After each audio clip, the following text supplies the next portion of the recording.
Let's talk tourism. Richard Bexon is a real estate investment consultant and star of the popular Investing in Costa Rica podcast. Did I get that right? I think so, yeah. Okay. He's originally from England, married to Tika in his misspent youth, moved to Costa Rica, never looked back. He and I were business partners in tourism for over a decade, so Rich has a unique perspective on both tourism and real estate. Richard, let's talk tourism. Let's do it. First question: has the real estate boom begun to fade? I think it had, well, not think, it has, which is kind of, it was going to happen. I just think that we see a bit of a delay down here in Costa Rica, but I'm definitely seeing a softening in the market, price reductions.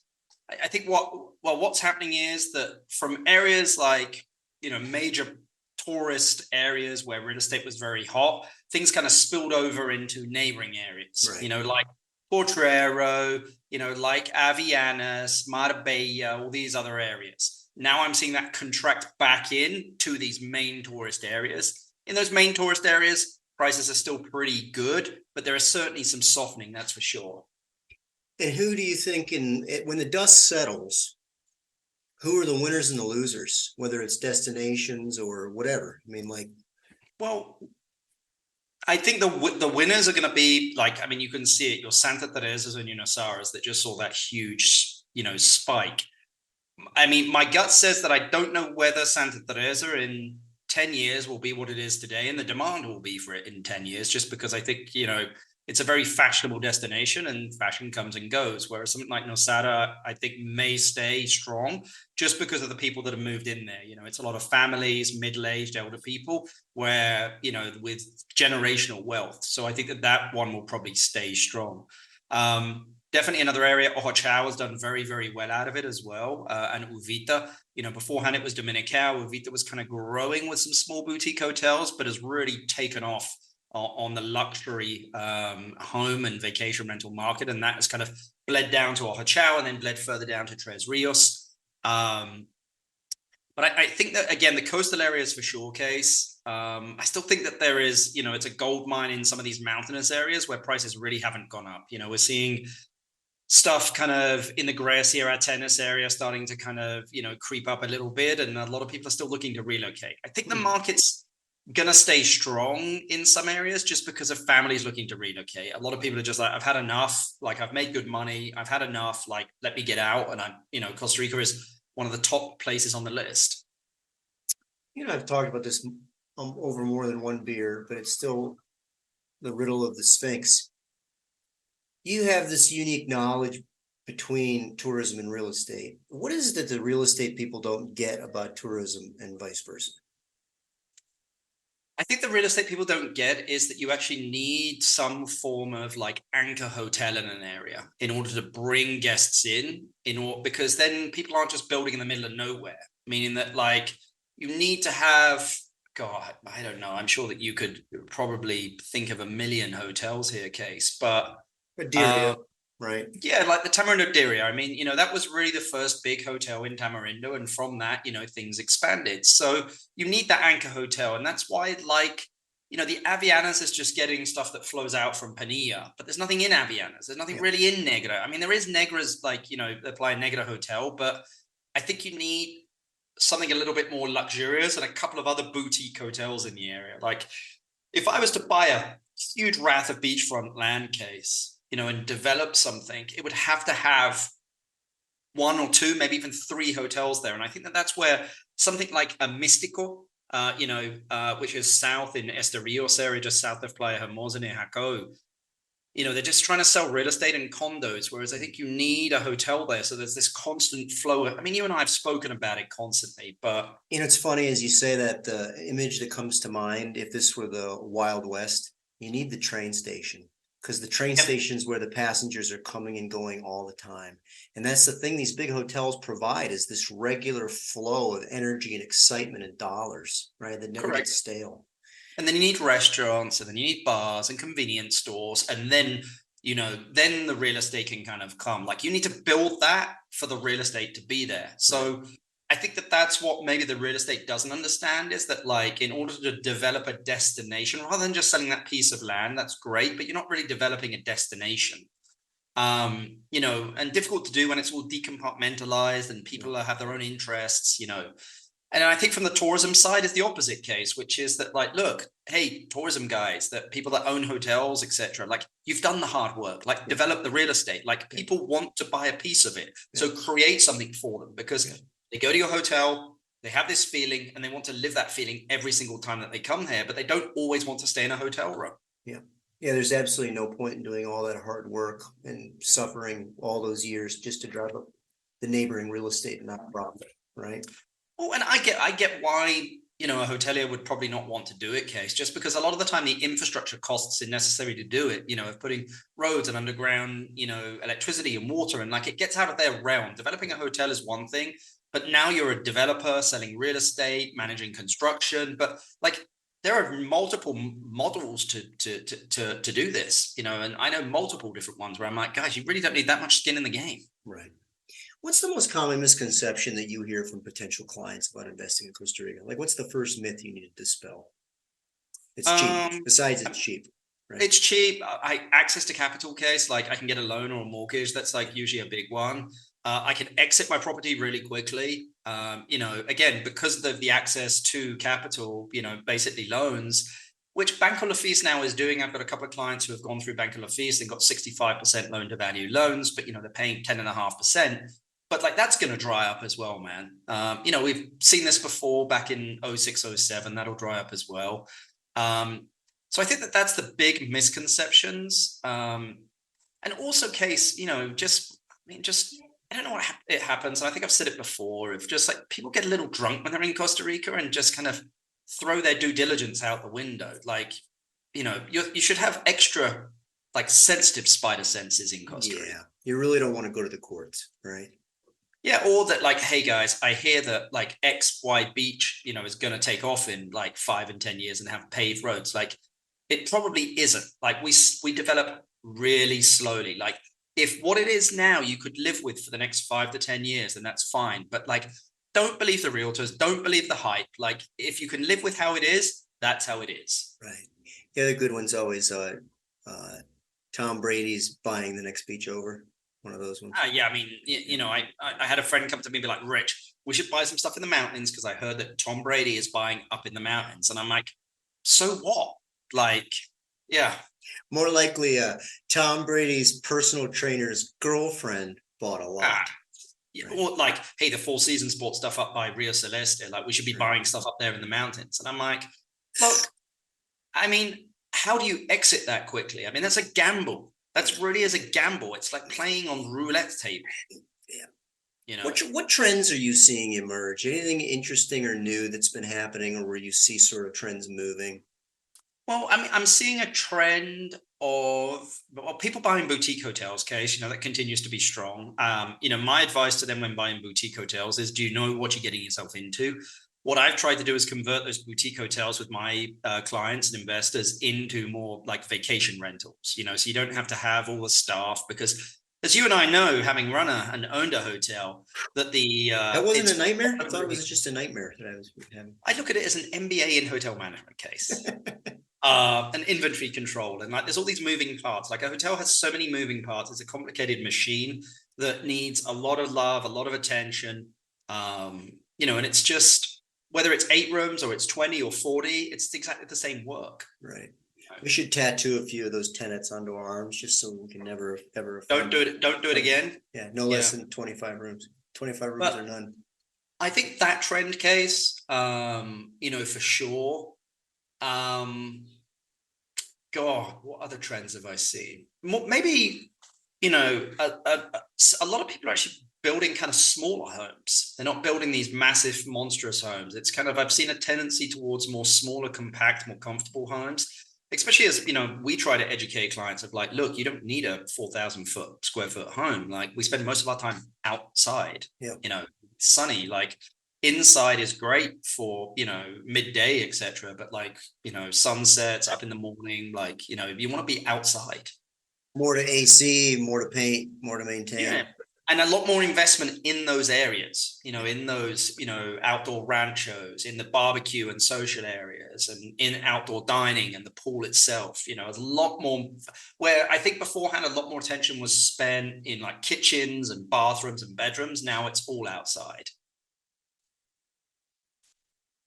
Sorry, I'm muting myself as my kids just came home. My dog's going nuts. Hey, are there any trends that you've seen? I mean, I know you're a big traveler, and when you get out and about and go back to Europe or over to other countries, are there any trends you're seeing elsewhere that you're encouraging or you're wishing more investors would pursue here? Two, tiny homes, Case. Yeah. I'm going to do one up in the mountains. Like, there is none of that mountainous tiny home orientated stuff. It's a new trend, and Costa Rica's just stayed at the beaches, but there are a lot of locations here, beautiful locations with, stunning views, amazing climates. People don't understand is how many microclimates Costa Rica has. Drive 30 minutes, temperature changes, So that's definitely one of them. And another one I'd love to see, Case, is just more agricultural tourism. You and I have spoken about it for a while, in the areas like Italy and France and Spain, where the government actually helps people develop, like take old farms over, and get people out of cities, Right. So as long as they help, local populations by only buying local food, employing locally, etc., they get, very low loans. And they're also able to develop agricultural, areas, which is really what Costa Rica needs, just because, we're kind of just sticking to the same areas, Arenal, Monteverde, is kind of developing, and then there really isn't anything in the mountainous areas. Yeah, and we're running the risk of over tourism in a lot of these places. Yeah. Related to all that, do you get any concern or sense that locals might be starting to resent this influx of foreign investment? I don't get it, Case. I think everyone's doing well, there is a strong middle class in Costa Rica. And I think in countries where, you see this poor and you see this rich, you just see that. You're seeing it in politics in Latin America at the moment. Sure. You're seeing these huge left-wing, governments, which really is just a lot of, lower, like poor people basically voting them in because they need hope. Right. Whereas here in Costa Rica is that I pay my guys well. I know you pay your guys well. If everybody gets paid really well. Okay, it's not the cheapest country to live in, but it doesn't need to be expensive here if you don't want it to be either. My electricity bill a month is less than $100. My internet is $50 a month. The cost of living really isn't that expensive. What's expensive is food. But it just depends what you eat. If you're eating a very local diet, it's not that expensive. It's when you get into more exotic stuff that it gets expensive. But what if I sell my family plot at the beach? How would I stay there at this point? You're just either moving to another destination or you're moving further out, really, Case. Yeah. Look, if your family has a piece of land at the beach and you really don't, you've got two options. Well, you've got three options. Number one, don't do anything. Number two, go for a joint venture with someone, which I know a lot of people have done. Or sell it and take it, take the cash while you can, because the worst thing you want to happen, Case, especially for someone that's a little bit elder, is for that to go to your kids. And I say that from the point of view of just gone through a negotiation, of a year and a half on a piece of land, which we actually closed today. Yeah. So it's just that it's so much infighting and getting people to agree, just get rid of it before, unfortunately before you die, so that your kids don't fall out, because that's what ends up happening. But when you mention a joint venture, so obviously we know plenty of locals who are land rich and cash poor. How do you cash out at the top, as opposed to, we see some hilarious signs in neighborhoods now where somebody wants an absurd price that they'll never get for their land. But how would you structure a deal if you were advising a local? Let's get you max dollar out of this, but let's also do it in a way that you have a chance of selling it in this lifetime. Yeah, I think it's just managing expectations, what's been sold in the area, to just get a rough idea. And, that's pretty crazy because there is no MLS here. But usually I can find, through contacts and stuff, an idea, or just looking, parcel. I can look at Siri, which is a government website where I can see all the parcels, take a look and see if anything's traded, hands in a while. But my thing here really is what do you want? What are you going to do with the money? Because buyers don't, depending on where it is, things don't just sell like, hotcakes here in some areas. I mean, okay, if it's in a beach location, probably does, but it depends which location it's in. But like, just don't be too greedy. Because if you want to wait, you're going to miss it. You will miss it. Like if you want to wait, you'll miss it, and then you'll be getting cents on the dollar. So, and earlier the winners and losers. The losers are going to be the people that miss the wave. yeah, it's either that or wait 10 years for the next wave. Right. If you want to. But like if your family or you really need the cash, you've got two choices. You can even finance the deal if you want to for a buyer, which means that then instead of getting the whole lump sum, which for some people actually might be healthier case, that aren't, financially, disciplined. Yeah. Or I'll take 50% and the other 50%, I'll take it 7.5%, or it can be a variable rate over a period of time. So I know I've got that money coming in, and you can either have balloon payments at the end of every year. Like there are different ways to do this. And to be honest with you, that's probably a better way rather than like just getting all this cash at once. Cause then you're like, I got this cash. What do I do with it? Sure. Sure. I mean, or if you're going to do it, if you're going to do a joint venture, just be like, look, I have the land, you have the cash to come in and basically build something, and just structure it as a business deal with, ownership. Exchange a portion for equity in the future thing. Yeah, or take some cash off the table and keep some equity as well. I mean, it really depends, what it is that you want, how old you are, what your risk profile is like, etc. Because look, let's take you'd said there between locals. Let's take Nyada, which is a really well-known brand. That was a local farmer, his family, that land, and they did a joint deal with the guys that built Nyada. And they're still involved in it. Yeah, but that turned out pretty good for them. Huh? Yeah, I mean it did, and there are other circumstances, whether that's happened, but not everybody wants to be in those types of partnerships, because partnerships difficult as well. I hear you. I was always a pain in your butt. Seeing as how I was always a pain in yours. We were both a pain in each other's butts. Cancelled each other out. Seeing as how you Brits love your colonies, if you were king of Costa Rica, God help us, how might you change, create, or eliminate some laws that you think would ensure the long-term sustainable development of the country? I had Juan Carlos Hidalgo. Did I get the last name right? Juan Carlos Hidalgo is the president of PUSC and a good friend of ours, Case. He was on a while back saying that making Costa Rica more of a free trade zone, more different areas, which I thought was really smart. I just feel that we're doing it here in the city and not in other areas that really needs it, So I'd probably create free trade zones in certain areas, especially when it comes to tourism, though, Case, as well. Free trade zone for tourism, because like they're building these areas in like commercial areas, but like a hotel can't be really built in a commercial. I mean, it could be, but like they're not being built in free trade zones. So when you've got areas like Golfito or Limon, or these areas that are like, okay, let me find the areas in, rural areas, that have high unemployment, that need help. Like, again, create free trade zones, incentives for people to actually be able to go out and develop something in those areas, rather than waiting for typically a foreigner with money to come in, fall in love with the area, which is 1 in a million, and then develop something there. But that person's probably going to take arrows to begin with. So you need to create the ability for multiple people to do it at the same time, so that like the tide rises, and all those boats rise. The old public-private partnership. Without giving away the farm, is there a particular rural area that you think is ripe for a new dot on the tourism trail? Wow. It's something on the way to somewhere, Case. I mean, I always said to the guys that this is probably somewhere around like the Santa Cruz area, up in the mountains around Tamarindo Diria, Case. There's highland areas. It's not too far away. I mean, when the Saragobias did Rio Perdido, I was like, you guys are crazy and bagasses, But then I went there and I was like, oh, wait, I completely get it. This is perfect. Like, it's an hour and 20 minutes from the airport. It feels like I'm at the hour now without being there. And then from there, I can be at the beach in, 2 hours. So, I kind of feel that anything that's, if you draw a circle within 2 hours of Liberia, I think that would really work. And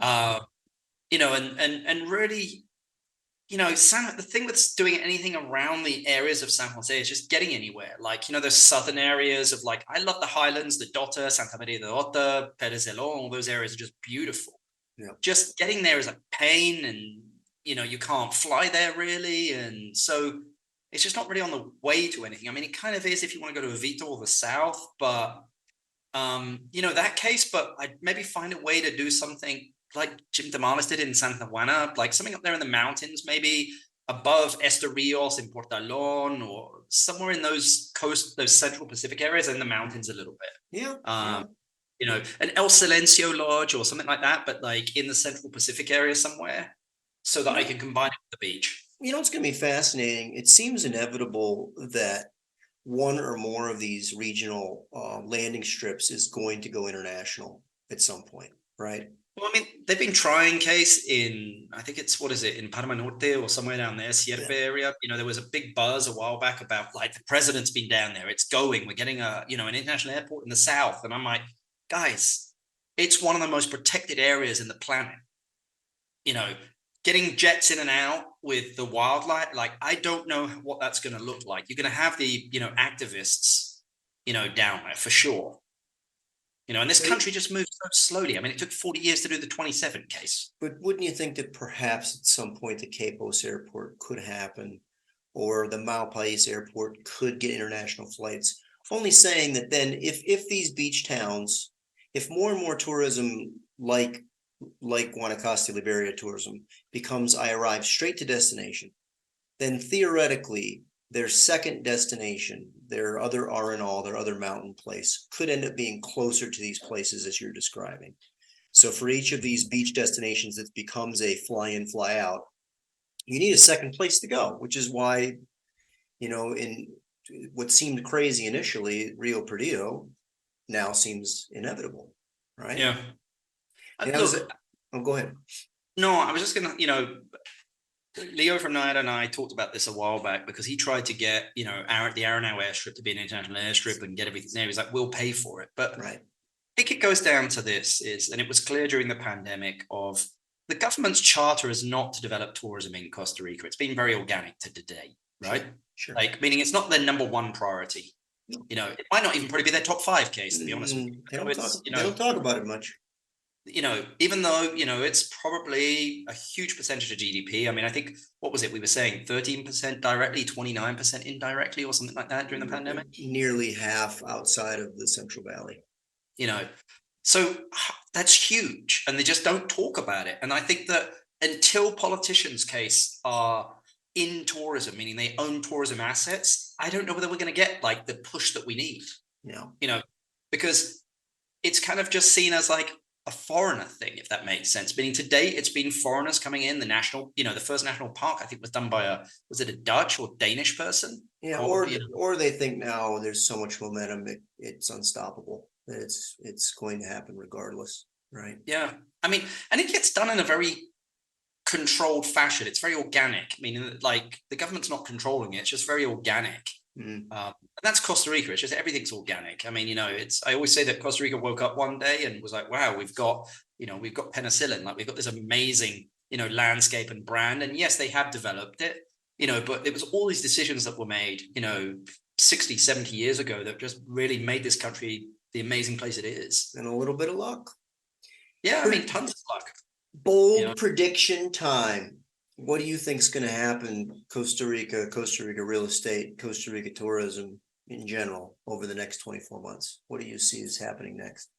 We're definitely going to see a softening in the market case. I mean, I spoke to some realtors and they were like, look, this year, what was it? July this year to July last year, 50% down, on inquiries. But that's inquiries, not buyers. But I think there probably are 50% down on buyers, so I think we're going to see a softening on prices. I think we'll probably start to see some price reductions in some of the asset classes and locations that aren't the main locations. And the reason that being is just because I think people that couldn't afford the main locations went further out and maybe they stretched themselves a little bit, took a HELOC loan, maybe it was variable, and so if they need to, if interest rates continue to rise, they might feel the pinch on that one and try and get out of it. So, I'm excited, Case, because I didn't do that much buying and selling during the past 2 years. I mean, I bought and sold a few things, but nothing major. I didn't go crazy like some other people did.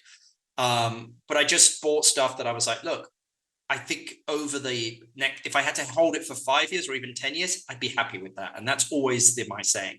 Like, would I be happy with holding this for 5 or 10 years? Mhm. You know, did I get the price? So I think real estate's going to kind of soften up. Tourism, I think it's going to still continue to be strong. I think we're seeing a return to seasonality, like pre-pandemic seasonality of ups and downs. I just think that the watermark now is higher than it was before, and I think we'll continue to do that. So I think we'll continue to see here, Case, as long as flight prices don't go crazy. You know, Costa Rica continue to just do well. Organic growth, you know, 3-5% every single year. I don't think we're going to see this huge jump, you know, like we did from 2019 to 2022. You know, average daily rates probably will continue to rise, but we've got some big hotels coming online as well, Case. So I think Costa Rica is going to get a type of clientele that maybe it hasn't had before as well, which is going to be more the Hawaii, you know, type, more the high-end Mexico, you know. So I think it's in a great place. I really do. You know, and as a country, you know, I mean, I think we're going to see a lot of people relocating and wanting to make this home, Case. You know, I continue to see it, and I think a lot more people will. You know, we have a great balance of life here. It's going to be fascinating. I mean, one would suppose that the U.S. election is going to be gnarly, and you just got to wonder how many more people that might send abroad. I mean, every election's gnarly in every country now, though, right? They just seem to keep getting crazier. I mean, I don't know how many people follow Latin politics, but now we're into assassinations in Ecuador. Do you foresee any consolidation, any bankruptcies, any big failures? I mean, what do you think is the worst case scenario? Probably a few developments, Case, you know, kind of more the hobby style developers that, you know, bought a piece of land and started subdividing it and was like, look, I'm going to be out of this in 2 or 3 years. When I'm like, guys, you need to understand, here in Costa Rica, you better be ready for like, you know, 10 to 20 years to develop something here, right. Even if it's a subdivision with 30, 40 lots. Mm-hmm. So I think we're going to start to see some of that, Case.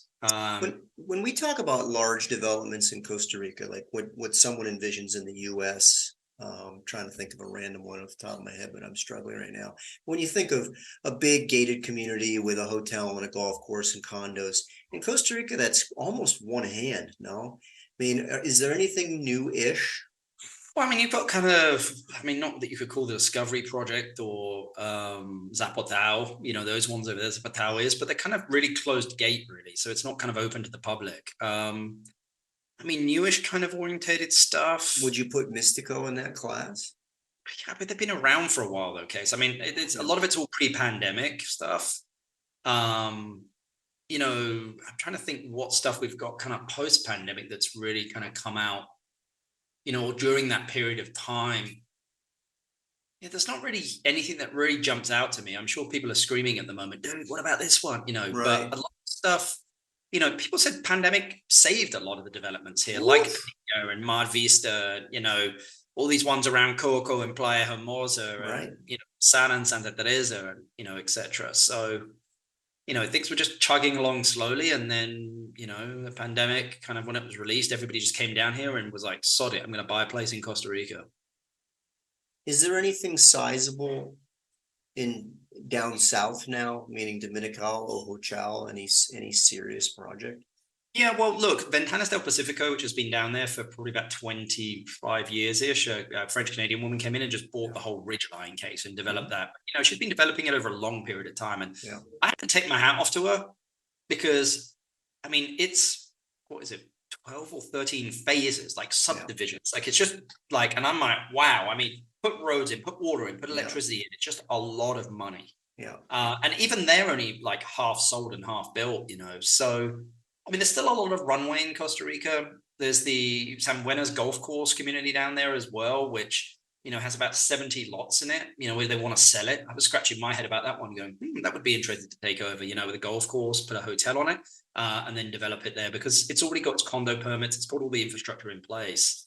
You know, so, but I mean, I think that's it in the, you know, central southern areas. It's just, to develop is difficult, man. You know, and especially with those ridge lines in those, especially those southern areas. You know, a lot of people have tried in Pavone's case. It's just that, you know, it's a mess in a lot of these areas, man. I mean, it's, you know, yeah, I mean, you know, there's just a lot of bodies buried everywhere. Literally, as well as legally? Probably. I mean, that's the beauty of this country, man. I mean, it's, you know, yeah. If you had to pick a second or third tier beach destination, which do you think is ripe to really pop next? I think Grande already has, because that was my one Yeah. pre-pandemic. Yeah. Oh, that's a good question. Yeah, I mean, where can you go that the getting's still good? Um, God, I'm just scanning the whole country. I know it's tough, right? Look, I think that area, Junquial, Marbella, San Juanillo, I think that between Nosara and kind of Tamarindo area, I think that coastline will probably be next to Popcase. It's just It's pretty awesome. good asphalt roads, good infrastructure, Is and the close. is the water a little better over there? The water Yeah, much situation? better, much better. They have really good water and good water infrastructure there. I I mean, mean, isn't that the first thing you tell customers, right? Like water. Everything check, comes down to water. Yeah. especially in the northern beaches, right? Yeah, and I mean, you can't drill for wells still. Like, if you were like, "Hey, I want to do a perforated well and do a development off it," it's like, no, dude. Like, can't get well drilling permits at the moment. You can dig an artisanal well, but like, you can't drill a perforated well. And can you imagine how many people have land they can't get water to?